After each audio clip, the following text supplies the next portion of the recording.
Good morning बच्चों। कक्षा 4 विषय गणित में प्रश्नावली 14 पहला और दूसरा प्रश्न हम हल कर चुके हैं। तीसरा प्रश्न देखिए इसका कि एक दुकानदार ग्राहक को 15 किलोग्राम शक्कर, 5 किलोग्राम चावल व 2 किलोग्राम दाल देता है, तो बताओ ग्राहक कुल कितने वजन का सामान खरीदता है। क्या क्या सामान खरीद रहा है वो देखिए। 15 किलोग्राम शक्कर, एक तो शक्कर खरीद रहा है, फिर दूसरी चीज़ है चावल खरीद रहा है और तीसरी चीज़ है दाल। तो हम लिखेंगे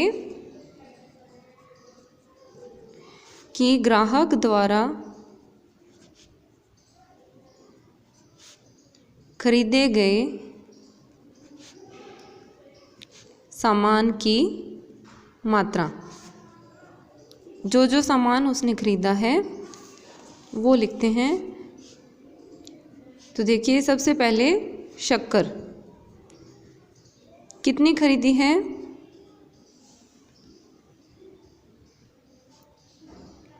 15 किलोग्राम। दूसरा सामान जो खरीदा है वो है चावल, बराबर कितना है 5 किलोग्राम। और तीसरा है दाल, तो दाल खरीदी है 2 किलोग्राम। अब देखिए प्रश्न हम में क्या पूछ रहा है कि बताओ ग्राहक कुल कितने वजन का सामान खरीद रहे हैं।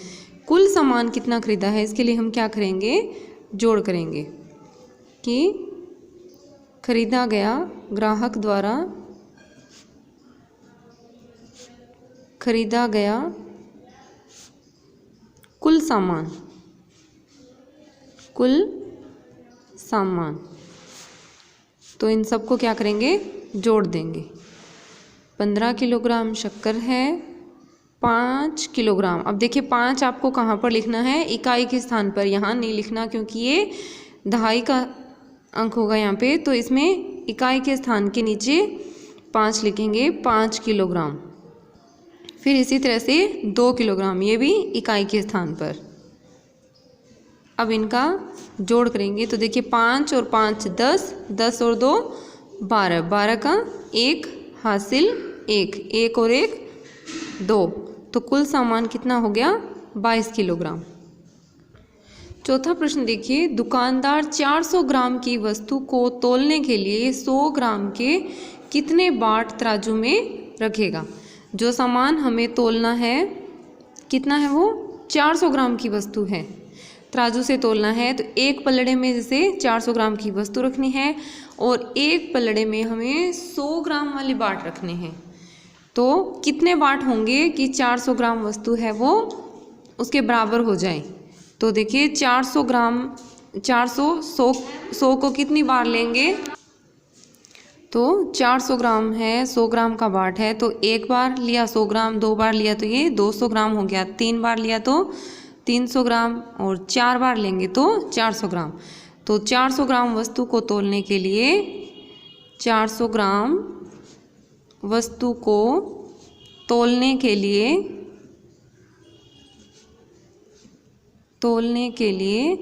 100 ग्राम के कितने बाट चाहिए हमें, 4 बाट, 1 2 3 4 बाट हो गए। 100 ग्राम के 4 बाट तराजू में रखेगा।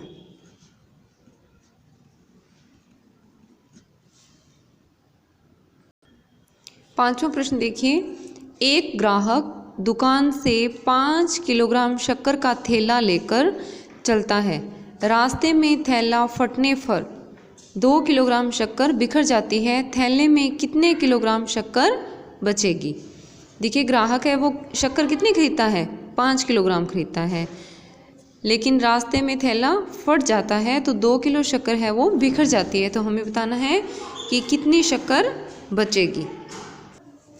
तो हम लिखेंगे कि थैले में शक्कर की मात्रा पहले कितनी थी, शक्कर की मात्रा बराबर, तो जो उसने खरीदी है वो कितनी है, 5 किलोग्राम। फिर दूसरी लाइन में लिखेंगे कि रास्ते में थैला फटने के कारण शक्कर बिखर जाती है, बिखर जाती है बराबर। तो जो शक्कर बिखरी है वो कितनी है, 2 किलोग्राम। तीसरी लाइन में कि थैले में शक्कर बचेगी, थैले में शक्कर बचेगी। जैसा हमें प्रश्न में दिया हुआ है उसी को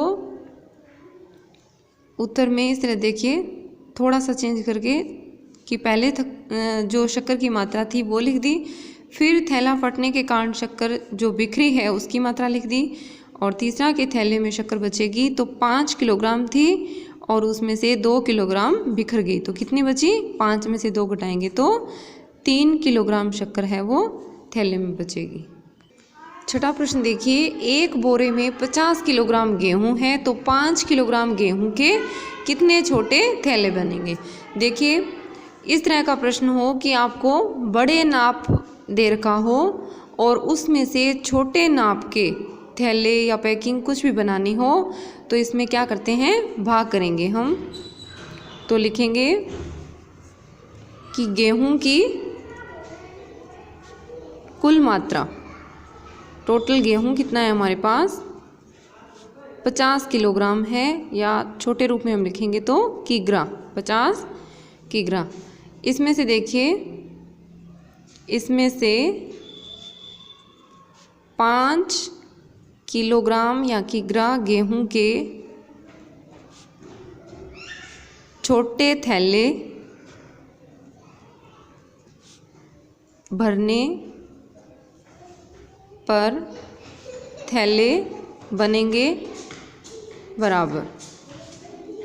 तो 50 किलो गेहूं की बोरी है, उसमें से हमें 5 किलोग्राम माप के छोटे छोटे थैले भरने हैं, तो क्या करेंगे, इसके लिए हम भाग करेंगे, 50 में 5 का भाग देंगे। तो 50 में 5 का भाग देने के लिए देखिए पहला अंक अब इसका देखिए 5 है, 5 इसके बराबर है, भाग चला जाएगा, अगला अंक मिलाने की जरूरत नहीं है। तो 5 का पहाड़ा जब 1 पर तक पढ़ते हैं तो 5 एकम 5, अब 5 में से 5 गया 0। अब देखिए अगला अंक उतारेंगे तो अगला अंक है 0, भाग नहीं जाएगा तो भाग टूटने की 0। तो देखिए 5 दाए 50, तो कितने छोटे थैले भरेंगे, 10 थैले। सातवां प्रश्न देखिए, 20 किलोग्राम अंगूर को 5 डिब्बों में बराबर बराबर रखने पर प्रत्येक डिब्बे में कितने किलोग्राम अंगूर आएंगे। तो बिल्कुल छठे प्रश्न की तरह ही है। छठे प्रश्न में हमें 50 किलोग्राम गेहूं से 5 किलोग्राम माप वाली छोटी थैलियाँ भरनी थी, इसमें 20 किलोग्राम अंगूर है, उसी अंगूर को हमें 5 बराबर डिब्बों में बराबर रखने के लिए कितने डिब्बे ज़रूरत होंगी ये बताना है। सॉरी कि 5 डिब्बों में बराबर रखने पर प्रत्येक डिब्बे में कितने किलोग्राम अंगूर आएंगे। 20 किलोग्राम अंगूर है, 5 डिब्बों में भरना है, तो हर एक डिब्बे में मतलब कितने किलोग्राम अंगूर आएंगे ये बताना है। तो इस तरह से बड़े नाप में से छोटे नाप का कुछ भी भरना हो तो हम क्या करेंगे, इसमें भाग करेंगे। तो देखिए कि 20 किलोग्राम अंगूर को 20 किलोग्राम अंगूर को 5 डिब्बों में भरने पर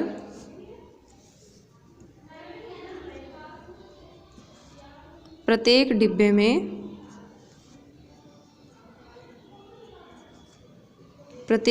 में